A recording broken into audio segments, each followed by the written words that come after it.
Hi guys, and welcome back to my channel. My name is Connie Vivienne. If you're new here, don't forget to like, comment and subscribe, and also hit that notification bell so you can get notifications whenever I post a new video. So today, as you can tell from the title, I am going to be talking you through how I got into the field of HR without actually having a degree in human resources management.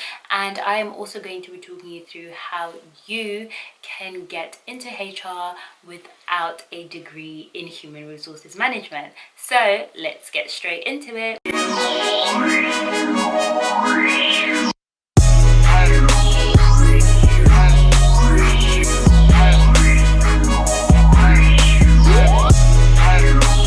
So first thing first, for those that don't know me well, and for those that haven't watched my get to know me tag, which is literally linked above, click it and watch it so you can get to know me a little bit more. I studied social sciences, mainly focusing on psychology and sociology at university. So I did not study human resources, and literally in my final year, I realized that psychology wasn't something that I wanted to get into, and I also realized that I needed to find something that I had the skills for already. So I did my research and just going through like the different job descriptions and different career paths that I could have taken with my degree, I found that HR was something that stood out to me. I felt like I already had the skill sets that were needed in order to get into HR. And I also discovered that I needed to be CIPD qualified in human resources management in order to work in HR and just to have a greater understanding of what HR was. So I decided to do my CIPD level 3 in my final year of university alongside all my exams and my dissertation. It was a lot of work, but I managed and I came through on the other side. Once I finished university, I landed a internship for the summer before graduating, and that was for an agency. I was a HR assistant intern, and literally I was doing all the admin, and I was also introduced to the world of recruitment. So I did some recruiting for this company as well, so mainly just doing like posting up jobs and then just going through CVs and giving it to my line manager at the time to also go through, so then she can invite people in for interviews. So for those that don't know, recruitment falls under the umbrella of HR. It is one of the many branches and things that you can do if you work in a HR. So if you work for a small organization and a smaller company per se, you will probably find yourself dealing with recruitment. But if you work for a larger organization, there is a different team,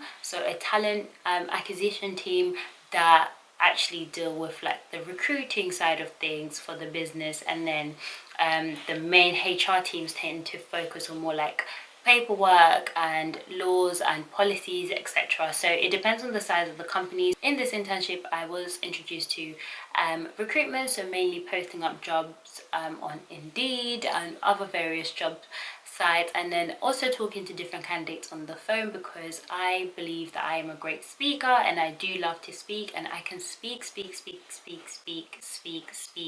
for days.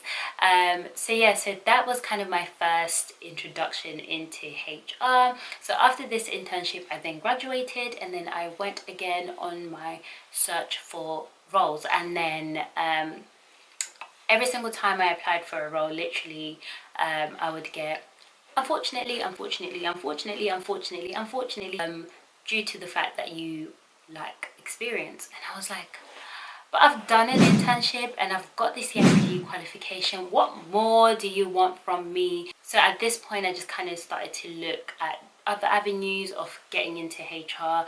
And because I already had the recruitment background from my internship, I landed a position working as a recruiter for a recruitment agency. So this role was amazing. It was good in terms of teaching me people skills and allowing me to deal with different people at different ages, at different levels of their careers as well. So I worked as a recruiter for a just over a year and 5 months, and then I ended up landing my first proper HR role, not an internship, an actual HR job, at a fashion company. So I worked at Westwood, and my role there just involved doing most of the admin for the HR teams. This involved drafting contracts and other miscellaneous letters, making sure that employee files were in order and up to date, carrying out induction, and also doing the onboarding and offboarding process, checking the right to work, and doing references. And because the HR team was small as well, I did some recruitment for the low-level positions and also for the internship. So that's already like tapping into the experience that I gained while working in recruitment.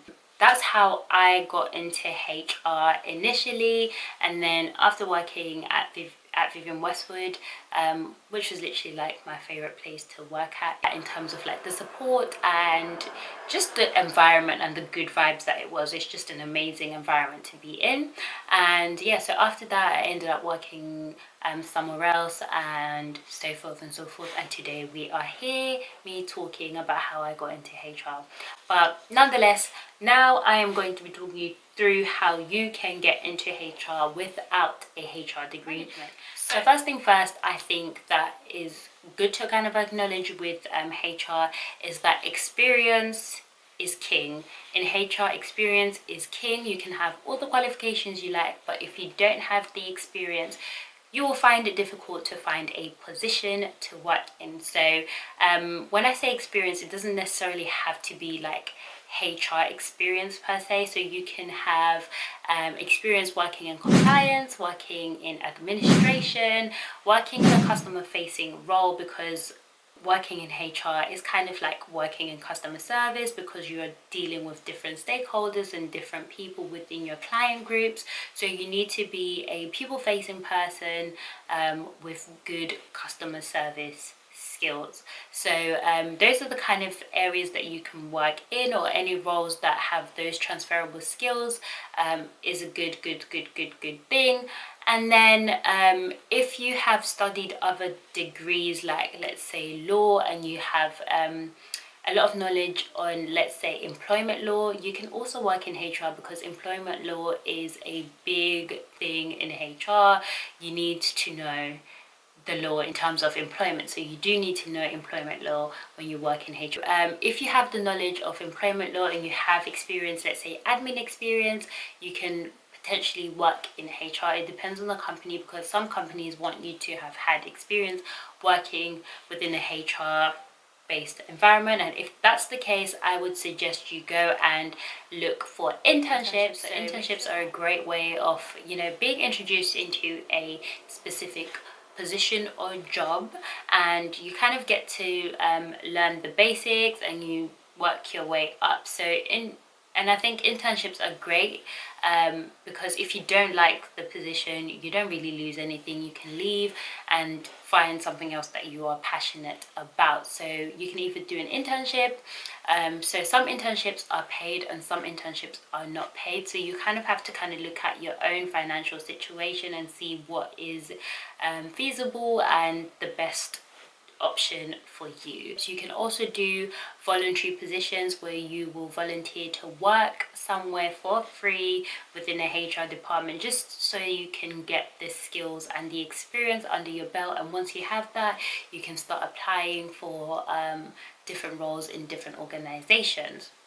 So I did mention earlier on that you need to be qualified. So in the UK, you need to have a CIPD qualification in human resources management in order to work in HR. the CIPD's qualifications are the recognized professional standard for HR and training specialists working across the UK's public, private, and charity sectors. So there are three different levels. So there is level 3, which is more like the introductory course.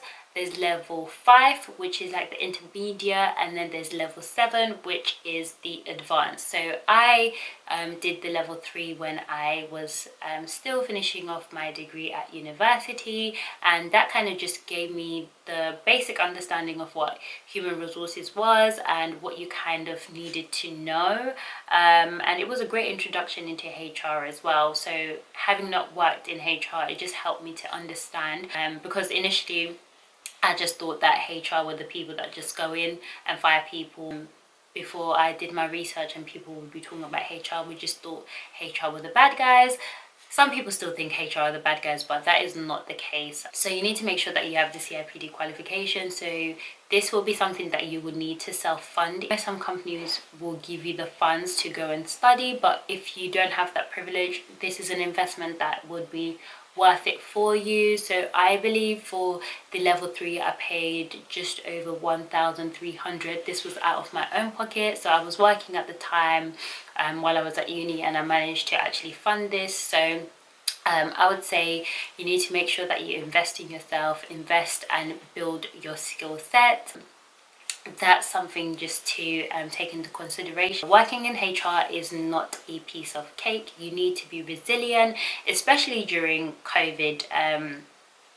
Right now there's a lot of redundancies that are going on, so you need to be somebody that is strong, that is quite tough, and you also need to be able to leave your work at work, and then when you're at home, you're at home. I think this is something that I kind of struggled with at one company that I worked in. I worked above and beyond, and then sometimes when you go that extra mile and it's not recognized, you kind of start to feel a bit down. So I will also say, when you work in HR, you shouldn't take anything personal, because you deal with a lot of people, and dealing with people, there are a lot of characters that you have to deal with, and not everyone will get along with you, and you won't get along with everyone, but at the end of the day, you are there to do a specific job. Adding to this, you need to be a people's person to work in HR. If you don't like communicating with people, this might not be the role or the career path that you want to take, because you need to be a people's person. Most of the time you're going to be client facing a lot of people within the business, a lot of stakeholders, so you do need to have the ability to speak and to be also personable, because you need to be a warm and welcoming person so that people feel like they can approach you if they have any issues or there's anything going on. But yeah, so that's literally everything. So I have put links in the description box and a little bit more information down there for you to look at. So that brings me to the end of the video, and thank you for watching, and I will see you in my next one. Bye.